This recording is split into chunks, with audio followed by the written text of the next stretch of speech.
여러분 안녕하세요. 문학마실입니다. 오늘 문학마실은 대중문화와 영웅신화 시리즈 5번째로 우리 영화의 자부심 임권택 감독에 대해 얘기하겠습니다.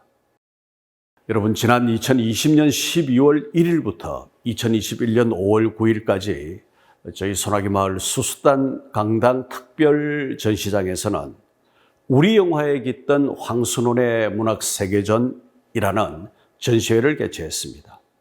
이 전시회에서는 과부, 불가사리, 비바리, 인간전목, 그리고 소나기 등 황순원의 소설 작품이 영화화된 포스터 및 극장 간판 17점과 신문기사, 원작 사용 계약서 등을 볼 수 있었습니다. 그 외에도 황순원의 독짓는 늙은이, 나무들 비탈에 서다, 또 1월 등 여러 작품이 영화로 만들어졌습니다. 소설과 영화가 형성하고 있는 서로 다른 특성에 대한 언급은 또 다른 논의가 필요합니다. 하지만 예술 장르가 가진 형식 및 내용의 차별성은 우리가 익히 알고 있습니다.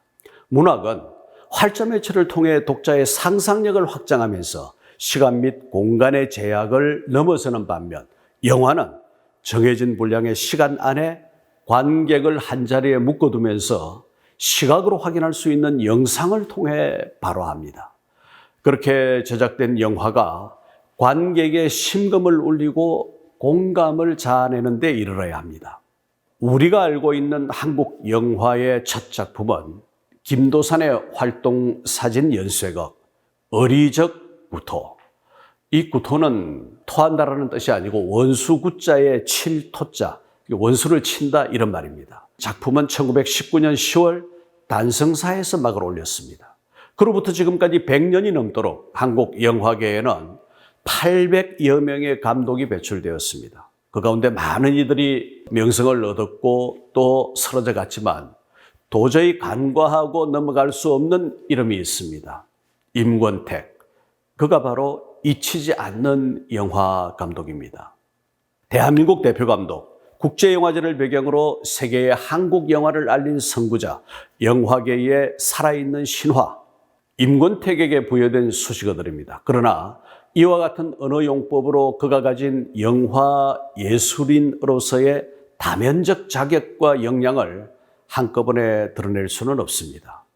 그에게 많은 이들이 무분별하게 거장 또는 대가와 같은 이름을 붙였는데 이 말들은 어느새 그의 또 다른 칭호가 되었습니다. 왜 그럴까요? 어떤 점이 그를 한국의 국민 감독으로 밀어 올렸을까요? 그것은 우선 지금까지 제작해온 영화의 양과 질로 증명되는 객관적 사실을 바탕으로 합니다. 그는 한국 영화 사상 최초로 100편을 넘어서는 작품을 제작했고 2007년에 발표되어 세간의 주목을 집중시켰던 천년학이라고 하는 영화가 바로 그 100번째 작품입니다. 임권택 영화가 왜 소중할까요? 이 얘기를 먼저 좀 해보죠. 영화 촬영 현장의 가장 밑바닥에서 제대로 익힌 영상 이론도 없이 영화예술의 핵심과 진수를 꿰뚫어버린 그는 불가능한 성공 신화를 이룬 주인공입니다. 100편이라는 영화 제작의 역정 속에는 1962년 두만강화 자리끄라에서 시작하여 반세기가 넘는 세월이 녹아 있습니다. 그것은 그의 삶이 곧 한국 영화사의 여러 굴곡과 함께 흘러왔음을 말해주며 더 나아가 한국 영화가 나아가야 할 미래의 전망이 어떤 것인가를 짐작하게 합니다. 여러분, 그는 이 작품들을 통해서 한국 문화의 근본을 전 근대에서 근대로 훑어왔으며 우리 과거의 빛바랜 삶이 왜 소중한가를 일깨움으로써 한국적 정체성을 명료하게 형상화한 작가입니다. 그는 처음부터 이제까지 시종일관 대본이 없는 영화를 찍었습니다. 천년학을 찍을 때는 늘 원작자 이청준을 촬영 현장에 있게 했습니다.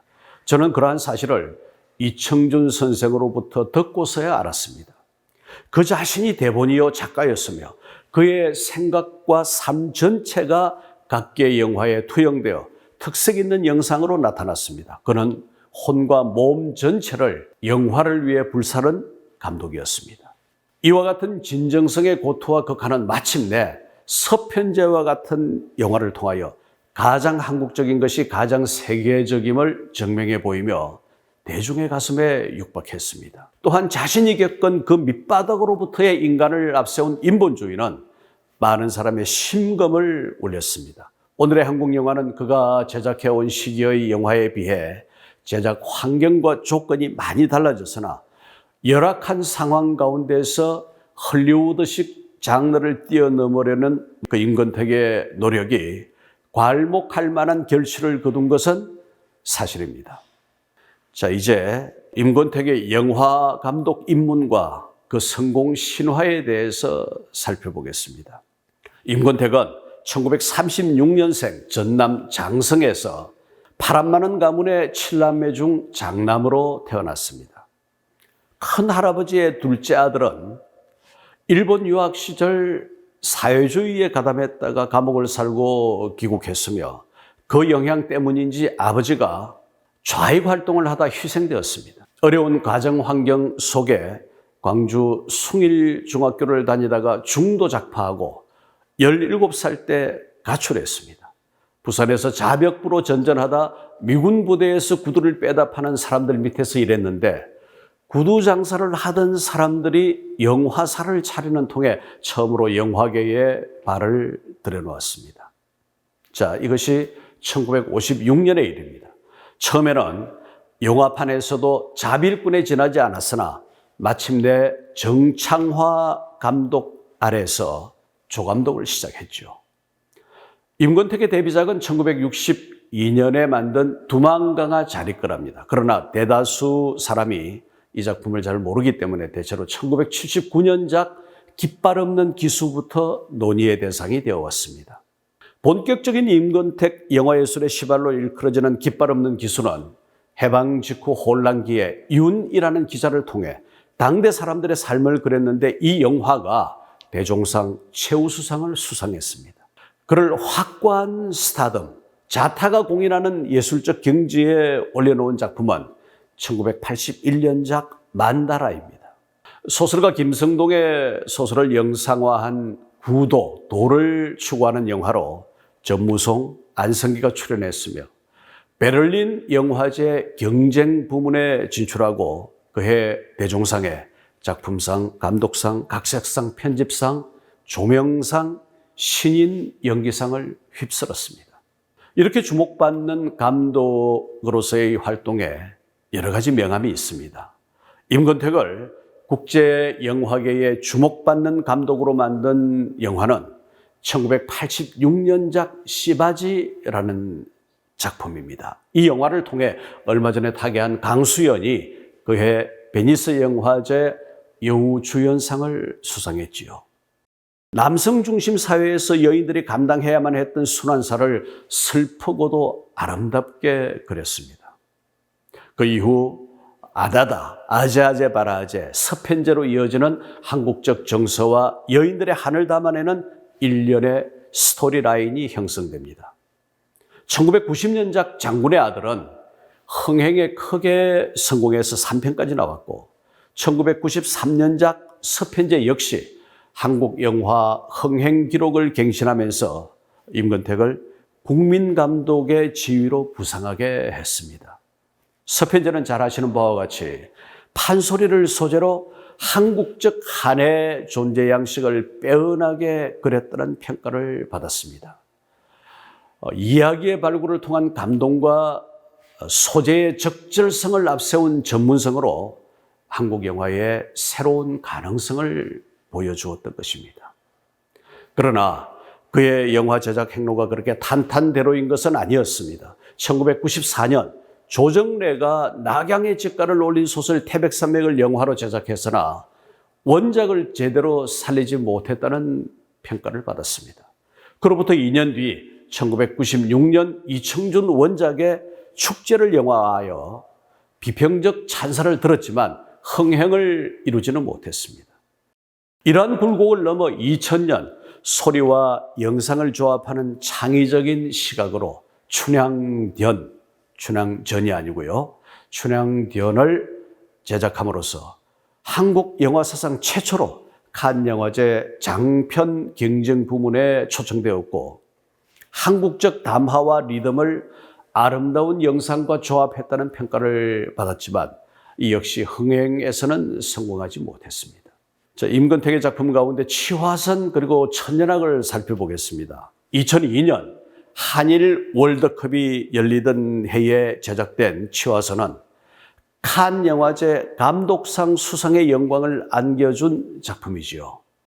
그의 끈질기고도 오랜 영상 작업이 세계 영화계로부터 기립갈채를 받은 형국이었습니다. 이 영화는 안견, 김홍도와 더불어 조선조 3대 화가로 일컬어지는 구한말의 장성업이라고 하는 인물의 생애 그리고 예술을 담았습니다. 시나리오에 철학자 김용옥 교수와 그림의 화가 김선두 교수가 참여하여 예술적이고 비평적인 관점을 덧댐으로써 그 전문성을 높였습니다. 최민식이 장성업 역을 맡고 그를 거쳐간 기생역으로 유호정, 김여진, 손혜진 등이 출연했습니다. 언제나 새로운 창의정신의 예술, 그 예술에 목마른 장성업과 임권택은 여기에서 시대를 뛰어넘어 서로 닮은 꼴 예술가로 보입니다. 그리고 마침내 임권택 영화의 100편 고지에 도달한 작품이 2007년의 천년왕입니다. 1993년에 개봉하여 100만 명 관객을 동원했던 판소리 영화 서편제의 후속편, 이 후속편에 해당하는데 해수로는 15년 만에 소리꾼 아버지와 앞을 못 보는 딸 그리고 이복 동생의 이야기를 다룬 동일한 소재의 영화입니다. 제작 과정에 투자사 변경 그리고 배우의 교체 등 여러 어려움을 겪었으면서도 빼어난 영상미를 자랑한 작품이었습니다. 그러나 99번째 영화 하류 인생이 그러했듯이 스토리라인에 집중력이 없고 서편제와 중복되는 부분이 절반 이상을 넘고 보니 지루한 면이 없지 않았습니다.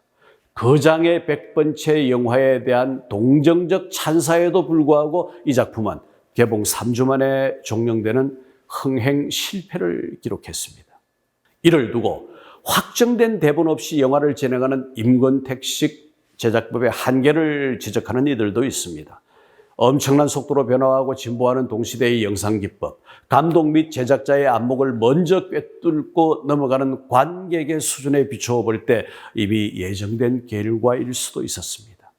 그러나 서편제는 걸작이죠. 자신의 대표작이라고 할 만한 서편제에 대해 임권택은 스스로 시작할 때는 몇 사람만이라도 우리 것을 느끼고 알아차리면 좋겠다는 작은 욕심이었는데 끝나고 나서 관객의 반응이 좋아 큰 욕심을 내게 됐다고 수레했습니다. 그는 판소리를 가리켜 우리 민족의 한을 표출하면서 고통을 견디게 하는 신명의 소리라고 설명했습니다. 영화 속의 대사, 이제부터는 내 속에 응어려진 한에 파묻히지 말고 그 한을 넘어서는 소리를 하라는 임권택의 이러한 생각을 충실하게 반영한 언어 표현에 해당합니다. 한 맺힌 마음을 흥겨운 가락으로 풀어내는 것이 판소리의 진수입니다. 이는 신선한 삶의 역정 가운데서 초심을 잃지 않고 보석처럼 빛나는 영상예술을 일구어 온 임권택 자신의 표징으로 보이기도 합니다. 그런가 하면 개벽을 통해 인간의 평등과 인간 중심주의를, 태백산맥을 통해 과거사에 대한 성찰과 균형 있는 역사의식을, 그리고 아다다나 시바지를 통해 여성성에 대한 이해와 소수자 부양의 사상을 화면에 옮긴 것도 그의 작품이 한국 영화사에 남긴 뚜렷하고 소중한 족적들입니다. 이 모든 영화의 처음과 나중을 통해 그는 우리 민족사의 온갖 아픔과 슬픔을 또 그 극복과 성화의 미학을 연출했습니다. 시대 현실의 영합과 진보된 제작기술의 도입에 함몰되지 않고 자기 색채를 지닌 예술 창작에 투신함으로써 그것이 강점이 되기도 하고 약점이 되기도 한 이 불세출의 영화광 임권택은 아직도 생동하는 현역입니다. 제가 만났던 임권택에 대해서 말씀을 드리겠습니다. 그가 99번째 영화 하류인생을 찍고 개봉을 기다리던 2004년 저는 문해지 문학수첩 사무실에서 임 감독과 함께 그의 영화 그리고 한국 영화에 관한 좌담회를 가졌습니다. 영화평론가이자 한국영화진흥공사 사장을 지낸 호현찬 선생과 영화감독이자 시인인 박균수 씨가 함께 했습니다. 여기에서의 논의들은 그 자리에서 함께 나눈 대화들이기도 합니다. 그가 있었기에 오늘 그리고 내일의 한국 영화가 그 발판을 얻었다는 말은 결코 과장이 아닙니다. 세월이 흘러 한국 영화계에는 그의 뒤를 잇는 뛰어난 감독들이 지속적으로 등장하고 영화도 1천만 명의 관객을 동원하는 우수한 작품들이 다수 등장하기 시작했습니다. 우리가 쉽게 기억하는 기생충의 봉준호, 극한 직업의 이병헌, 도둑들의 최동훈, 베테랑의 류성환, 7번 방의 선물의 이환경, 국제시장의 윤재균, 부산행의 연상호, 명량의 김한민, 그리고 실미도의 강우석 등의 감독들은 모두 천만 흥행을 이끌었습니다. 그런가 하면 근자의 한류 영화를 선도하는 감독으로서 봉준호, 황동혁, 김용화, 장훈, 연상호, 이병헌 등의 이름을 들 수 있습니다. 한국 영화와 그 진흥에 있어 보석 같은 감독들이지요. 그런가 하면 이 며칠 사이에 칸 영화제에서 박찬욱이 감독상을, 송강호가 주연상을 받았습니다. 여기에 임권택으로부터 이어지는 한국 영화의 역사와 자부심이 면면이 흐르고 있습니다. 여러분, 오늘 문학마실은 대중문화와 영웅신화 시리즈 5번째로 우리 영화의 자부심 임권택 감독에 대해 살펴보았습니다. 함께해 주신 여러분 고맙습니다.